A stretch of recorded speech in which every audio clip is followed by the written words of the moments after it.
Hello guys, good afternoon. Ito ang ulam namin ngayon guys. Yung tuna na nasa lata siya, nilagyan ko siya ng kamatis at saka sibuyas. Tapos corn beef na nilagyan ko siya ng itlog guys. At saka pritong manok. O diba, ang dami namin pagkain ngayon guys. Oh, you see. Hindi kami gumamit ng plato kasi ayaw namin na maghugas-hugas guys. Mga tamad. Yan sa kaibigan ko rin guys. Na may ano pa siya.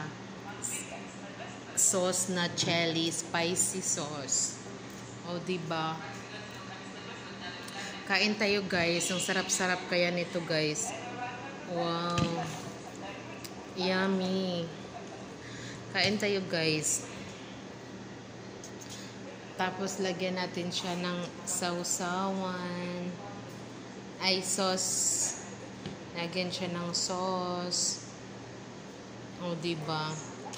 Pero ito talaga ang pinaka-favorite ko sa lahat, guys. You see? Kain tayo, guys. Let's eat! Ang kasama ko, guys, kumain na siya. Ako nag-video lang. Thanks for watching.